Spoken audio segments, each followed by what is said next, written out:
TCG Dome. For this series, Sir Ruli and Hazy Sage will start off by opening 25 packs from a sealed Founders Edition booster box. Out of those packs, they must rebuild a deck using only the given spirits. After every match, the winner and loser will spin their respected prize wheel, granting them a card, a ban, a limit, or a punishment.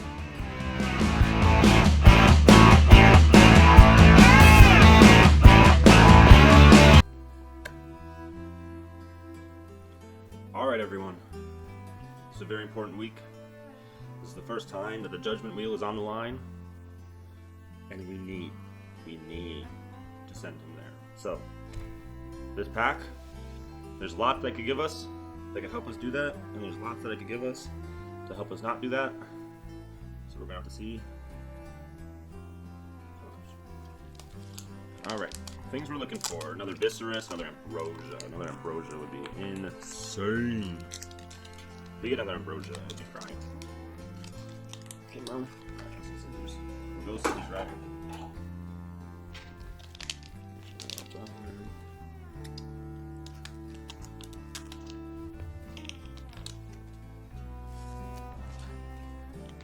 Helios Chariot Ride as first card.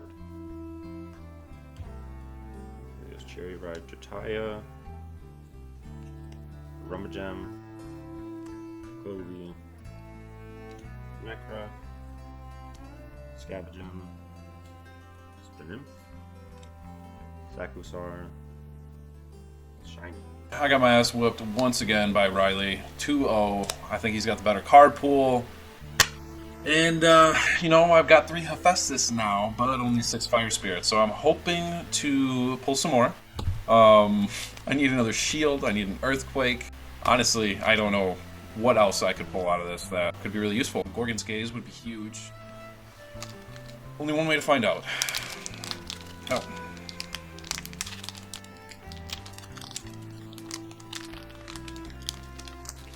Man, my hands are sweaty. Been a lot of Elestrals today.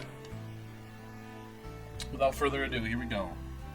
Ursmog, Urseer, Nectar, useless. Warmite, useless. Kraken, Sakurasaur.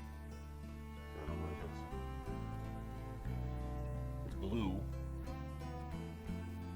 Water.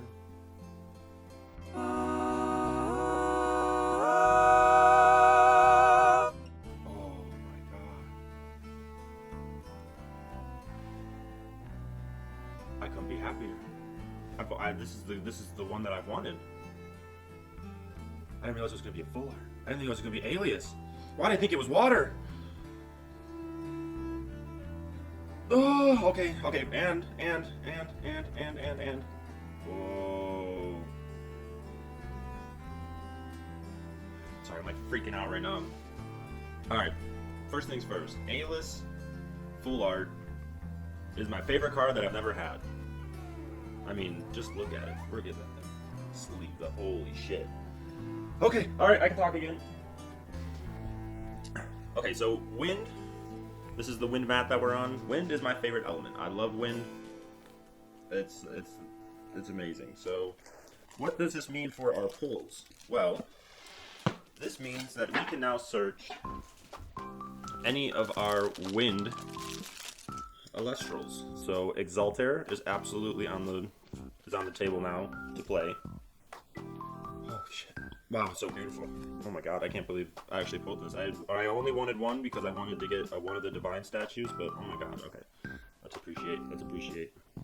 Oh. I feel like I'm closely connected with this card. I've been thinking for like ever since we started this series that this was in here and that this is what I wanted. This is the only thing that I wanted just for my collection in general. Like obviously there's other cards, like if you get a Zeus or if you get a Demeter, like those cards are going to be infinitely times like maybe more valuable, but I will take this card and I will just run Wind to the Moon every day of the week. This makes so we can play an Elichick as well to get more toolbox so we can search this out. You can also enchant Alias with up to 5 wins. We need more Wind Spirits to probably do that, but this card, we have enough Wind Spirits to facilitate it, so it's definitely going in. And it's just so fucking beautiful. Oh my god, wow. Dan, great fucking job. on the art and the details of these cards. They are fucking beautiful, and I could not be happier than that. I'm shocked. I don't know why I didn't know it was a full art. And let's not forget that we just got another Leviathan Spirit, which we definitely need. Wow. These cards, I think I have everything in here, so that doesn't help. But that's okay, because I don't even want help other than this. Oh my god, wow. That is so cool. I've wanted this so bad. So to get it in, this is the first box that we have, the only box we have. This is the, I got one other full art from a blister pack. My fiance pulled it. It's a full art Demeter, which is beautiful. So to have this too, wow, I'm blown away. I'm so happy. Okay, we'll be back with the deck profile featuring my new favorite card, and we'll let you know what we're gonna play. There, Bob. That's what I'm talking about. That is what I'm talking about. That'll help a lot. I've got a lot of Earth, Caprigo for my rare, and a Water Spirit. Yep, still not a whole lot I can do. I guess, whatever. I don't really know what to say. I got Earthquake, that's good. So I'm gonna build around a fire deck. I'm probably gonna take all my Ignectors out. We'll see. Let's see where this thing can go. Okay. Alright, we're here with this week's deck profile. It's going to be a doozy. Given the A-list that we pulled, still can't believe it. I was like, after that video, I was like, just like shaking inside. I could like get it out how important and how meaningful that card is to me. So I think maybe once I finally play it and it gets on the field, you guys will maybe see some more of that excitement. But I'm all shaky from picking that up. So, but we have a deck centered around that card because if we're sending Hayden to the Judgment Wheel, which we still plan on doing, it's going to be with that card. So first we'll have our Thunder package. We'll have the one Elechick to search out the A-list. I have two Elechiks, but I only feel like playing one because with only one A-list. If I draw A-list first, this card is now dead, and it's just pretty much a forward beater, which isn't like terrible, but you don't want it. You don't want that to happen. So A-list is super expensive anyways, so we're only looking to get him out once. So this card is just to draw him, like to get this card in our hand right away, so that we can add him to our hand and play him. 2 Boombats for the pseudo Earthquakes, 2 Joltons to search out our Stadium Runes, and then 2 Astrabbits to search out everything else. So the Thunder package, very good, very toolboxy. You're going to notice the toolbox theme throughout this entire deck. I feel very confident in the deck, but I'm just really excited, so I might be just like blinding myself to blatant errors, but you know what, at this point it's worth it. So next we're going to move on to the Water package. We got that other Water Spirit, which really helps out too. That's honestly, in the grand scheme of things, the more water that we can get right now, the better we're doing. So we are going to play 1 Caprigal, and I'm going to put him to the side, and I'm going to talk about him at the end. But we are going to play the 3 Galaxia. We are still playing the 3 Foamy, the 1 Sluggle, and the 1 Mustation, and that's going to be it for just the Water Elestrals. And we're also playing the 1 Tsunami and the 1 Atlantis. Tsunami and Atlantis are pretty obvious, just to help us get over big beaters, to get rid of his Stadium Runes, and kind of play that game, as well as against Galaxia 2/6, and it just helps. It's just going to help everyone. So the runes are pretty self-explanatory. Caprigal, though, with this deck, in a recent tournament I played, people can get into a loop where they are kind of just always using Caprigal in tandem with Foamy and Sluggle to kind of just keep on bringing Sluggle back from the graveyard and attacking over it, and especially in a format where, like, if I already know his PTA is out, I already know I don't know if he pulled any Earthquakes and Boombats, but I know he's very low on removal, so I can get Caprigal out at a point where I'm not worried about it being removed. Then I can just constantly send Sluggle to the graveyard, either by like Ascension into like another card or anything like that, and then just use Caprigal's effect and Caprigal says when it destroys an Celestial in battle, you can special cast an Celestial with enchantment cost 1 water from your underworld. I do that, I bring back Sluggle regens 3 spirits, and then you just kind of keep on getting in that way. So it's just something that's really cool, but also it can bring back Foamy, bring back Galaxia, bring back Station. All of our water Elestrals are just really powerful, and now that we have 5 water spirits, we're sitting at a very, very fortunate place. Our pulls have just been nothing but gracious to us, but I believe this water engine's good. I mean, it might not work out with the Caprigal line. That might be a blatant error in my thinking, but I think it's worth a try just to see how it goes. Especially with that regen, I just think water, like Spirit Advantage, is just so huge, so any way that we can get it, I think it's worth going for. Speaking of advantage, we're going to move on to the win. We're going to bring out Crysaor. Crysaor's effect is when it can attack directly, and when it does, I can return up to 2 wind. We're going to need those wins, so just again, another way to regen spirits is very important for like just our overall goal, because some of our plays can get kind of expensive, especially when you're playing 3 Sorlet. Sorlet is to expend 1 win, so you're gonna burn through your wins for big. You're gonna burn through your spirits for big advantage. But we're hoping to get out our more boss cards that can rejuvenate those spirits back. We are gonna be playing 2 Airmare, as well as 1 Pigus, 1 Peliquarius, and 1 Exaltair. The reason why I'm allowing to play 1 is that we are going to play for the runes too. We're playing 1 Island of Aeolius or Tough and Jolton, but that is because of Aeolus. Let me bring him front and center again to get everybody a nice good peek. We're playing Aeolus, and Aeolus can search 1 out. So if I need any of these Pigus at a lower point, Peliquarius if I need to search a water engine to search like Sluggle or Foamy or anything like that to kind of get that going. Exaltair works good if you use Aeolus. You can enchant him with 2, disenchant 2, search for Exaltair, summon Exaltair. Now you still have 1 left on Aeolus. You bring out Exaltair, he burns for 2. Now you have 2 wind spirits in rotation for burning. So if he can't deal with this, say if I have back row way to set it up, I'm just going to continue to burn with Exaltair. Aeromare for his 5 butt and to ascend into Chrysor, just a good card. 4 attack is pretty decent as well, and Sorlet, one of the best monsters, one of the best Elestrals in the game. So Aeolus just kind of brings our win package like so far ahead with being able to, like I said, the toolboxing theme now with being able to search. There's so much we have access to that I'm very, very confident in where we're going. So just I can't believe we have it. And here's the other card that we completely we got on the wheel last week that is going to set us apart as well, and that is having 2 resting on your laurels. So laurels, for those who don't know, resting on your laurels can only be cast if an opponent has at least 2 or more enchanting spirits than you. Target and destroy that opponent's Celestial with the least number of enchanting spirits. So it's another removal, it's another earthquake. It's a little bit more like hard to get out, but now he has things like Hephaestus. He plays Stadium runes. So at any point, if he starts to get the advantage, I can honestly let him get the advantage. If I've got a play I want to set up, and I can just go ahead and laurels Kinleo or Ares or Tectorus or whatever he's deciding to go for, and just ruin his day, and then I can have a lot on backup. The other best card that we have, still can't believe we have 3, is Shield of Achilles. Looking at I don't know how Hayden wins, but that'll be fun to send him to the Judgment, and he can ban a card. I honestly don't know what card he's banning, but probably Laurels, I would guess. Laurels or Earthquakes, but Laurels most likely because he can't get them. But then 2 drops of Leaf just to draw off a brick. We've got 2 drops in our deck. We're still going to need to shuffle them back if need be. Pandison and 2 Earthquakes. Pandison's even better now. And then there's one other card that I completely forgot to put back in there. We're at 39, so when I can just add this card into it. But that card is Ambrosia. And obviously we need Ambrosia. So Pandison is still just an amazing card, especially in our format. To get back either Earthquakes, we have Resting on Your Laurels now. So he's just got a lot of options to bring back for us. So to have him is always nice. So yeah, that's the deck, the main deck. I'll show you the spirits. I forgot to do that last week, but that's all right. We're still learning.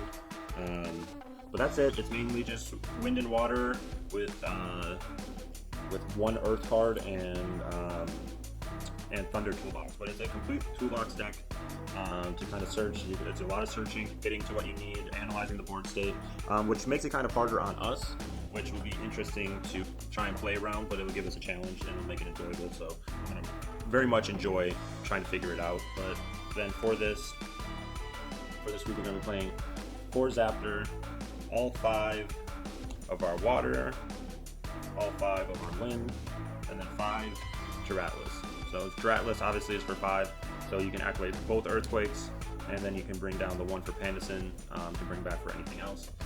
So just, I think we have the perfect amount of spirits. Obviously, I think I would like a little bit more wind if I had to choose anything, just because with water you have Sluggle to kind of bring stuff back. So Chrysor is a little bit harder of to kind of like recur your resources, but it'll be fine. I'm confident. We have Ambrosia, we have the cards. So for the side deck is pretty much reverting back to what we had last week, or what we've been playing. So we have 2 Vipyro spirits, just because we have the 3 Necra, and then the 3 small Tuga. So pretty much if his strategy has been bolstered so much by having those 3 Hephaestus, like if he really finds out the right deck profile and just kind of beats us down, we'll pretty much get rid of a lot of the toolboxing that we're doing, and probably still keep Aeolus just to search out things like Sorlet. It'll pretty much be a 4th copy of Sorlet and Aeromare, and we'll probably just revert more to the 5-guy strategy. and keep that going. But then I also put in 2 Sluggles, just in case Sluggle's putting in a lot of work with those water spirits. Like if we're just able to stay on a line where like we're not even burning any spirits, and I would like to see more Sluggles, I'll bring that in because pretty much it's an ambrosia at the cost of your normal cast. So I think it could be good, but that's why I only wanted to main deck 1 because of cards like Foamy. But maybe that's worth it to bring it in. But yeah, pretty much it's just I really want to win, so I'm gonna put the best cards in the side deck in case my strategy is just blinded by my newly acquired card, and I need to come back to reality and realize that maybe this isn't perfect right now. But I just can't believe. No matter what, I'm ecstatic. I don't even care if Hayden loses. I mean, I do because I want to see him embarrassed, but my high is filled for the day. I don't need anything more. So yeah, I'm very excited. I can't wait to see Hayden's face when I drop that card on him. But yeah, we will see you in the clash. Without further ado, I am going to start out with my fire package. I have 3 Valkyries instead of the 2, and I am now running 2 Kinleo instead of the 3. I'm sticking with the 3 deck road for that 5 attack, 1 burn. I added 2 Sorlet back into this deck. Taking him out of my deck I realized was a mistake. The only thing that I have with Sorlet is that he is cost efficient, or he's cost heavy with his ability. So trying to lean down on the earth and the fire spirits in my deck was kind of difficult. Trying to fit everything that I feel like I need to be able to do with this deck with the limited spirits was a tough challenge, but I've accepted I'm going to have to do some misenchanting for this series, at least the beginning of it. So I think I made it work. Now for my water package, I'm running 2 Small Tuga, and I'm running 1 Galaxia. Riley doesn't know that I have a Galaxia, but if he was smart and read the documents, the pull list, he would know that I actually did pull one. I didn't lie to him, but I forgot, and while looking through my cards, I happened to find one. And so I put him in my deck with Smoltuga. That's perfect. If I can get Smoltuga out, and then I can get a Galaxia out, that essentially means I have 2 5 attackers. And Smoltuga is a necessity in this deck with the fire package, so I thought that worked really well. But I will move on to the Thunder package. I have 1 Jolton, I have 2 Elichek, and I have 2 Estrada. I'll get into explaining those when I get into the Spirit count here, but for my Earth package, I'm sticking with the 3 Tecteris, I'm sticking with the 2 Echolinks, and I'm going 2 Origin for my Searchers. So I have 4 Searcher cards in this deck, and then I have a Jolton, and I have 2 Elicheks, which can help search out my runes. So all in total, I have 7 Searcher cards. So I think it'll make the deck pretty consistent. The only challenge I'll have is with the managing the spirits. So for my artifacts, I'm running 1 Bag of Winds and 1 Hammer of Hephaestus. The ultimate combo here would be a Bag of Winds and a Hammer of Hephaestus on the same Elestral. If I can do that, I essentially come up with a lock win condition. I've got 1 Nectar of the Gods, I've got the 1 Earthquake that I pulled, that should be big. I've got 1 Poison Tip Arrow, 1 Shield of Achilles, 1 Tsunami for my counters. For my Stadia runes, I have 2 Volcanic Forges, I have 3 Folio Forest, and then to finish it off, I have 3 Hephaestus. So obviously Elestral heavy here, I don't have too many runes to work with, but I think I can make something work with this deck here. And having Hephaestus is going to be huge, so I can misenchant. If any of you guys watched the last one, you noticed that I did end up taking Spark It out of my deck. I just don't have the Thunder Spirits for it. I only have a total of 3 to work with. So running a Spark It Nexus deck, even as a backup plan, can be kind of broken. But with all being said, here are my spirits. For water, I'm running 2 Leviathan. For wind, I'm running 4 Lycoris. So my thought process for these was the 2 Leviathan, I have 4 water cards that are all 1 spirit cost. So I don't have an Ambrosia, and I don't have a Sluggo. So obviously I need to work with what I have, and I need to misenchant if the time comes. And if anything, I have a Galaxia that's, if I need to misenchant a Galaxia, it's at a 5 butt. And if I need to misenchant a Smoltuga, it's at a 5 butt. So I figure, that'll work pretty well. I'll save the 1 for Tsunami if I can get it. I'll save the 1 for Smoltuga, which is probably the most important. But if I don't see any of those, Riley doesn't know I'm running 2. So I can still bluff with a Tsunami if I need to. My fire package, I'm running 1, 2, 3, 4, 5, 6 for Pyro. Keeping that the same, not really any difference. If I had more Fire Spirits, I would be running them, but that's all I have to work with. I'm running 2 Zaptors. I've got about 5 Thunder cards in this deck, so there's going to be some misenchanting there. My hope is to use a Thunder Spirit for a Elechic and a Thunder Spirit for a S-Rabbit. And again, if I'm missing Chanting, then those cards, S-Rabbit will have a 5 butt, and the Elechic or the Jolton will have a 4 attack. And if I'm missing Chanting and I've got a Stadia Rune out on the field, odds are I can bring them up to either a 5 attack or a 6 butt. I really cut down my Earth Spirits this week. I think I was running 8 last week, but now I've put down to 6 to make room for the Lycoris in this deck. So essentially I cut out 2 Earth Spirits and I cut out 1 Water, 1 Thunder, so I can make room for the Lycoris. I have the 1 Bag of Winds that I plan on using. That's going to be the first one that I grab with Hephaestus. Bag of Winds this week will be an out to his shield, and it will be an out to his Earthquakes. So all you would have left to take my Elestral with is a P-Gust to destroy the rune, which would leave his board open for me to attack his P-Gust. So yeah, that's it. I'm coming in with some heavy hitters, and I've got some big booty defense guys. I'm just going to really have to manage my spirits well. See what happens. So I'm going into my side deck here. I've got a little bit better of a side deck setup this week, in my opinion. I've got some options that I can do here. If I need to switch out, I've got 1 Volcanic Forge, 1 Smoke Tuga if I need to run 3, 1 more Rummagem in case I decide to go more Rift Heavy. I've got 1 more Kinleo in case I need to throw another one of those in. I've got a Warm Might in case I need the 1 attacker that can hit over anything, pretty much anything. I've got the 1 Boom Bat in case I need to throw in some removal. I'm throwing in the 2 Spark It in case I do want to bring that Spark It combo back. I've got a 3rd Thunder Spirit in here, and if I find out that his hand draws are absolutely wrecking me and he's just holding onto his hands, I just might bring him in. I've got an extra Sorlet in case I need to run 3. He's just a great all-around 5 attacker. Even if I need to misenchant, I wouldn't need to do anything else with my Wind Spirit. So got him in there as well. And then I've got 1 Rattless, 1 Leviathan, 1 Thunder to round it off. Yeah, overall I think this side deck is really good for my deck. So it really gives me some versatility, some options to switch out if I lose the first match, or even if the first match goes in kind of a difficult way. So that's going to be it for my deck. I hope everyone's wishing me luck. If you are Team Hayden or Team Have a Good Time, thanks for watching.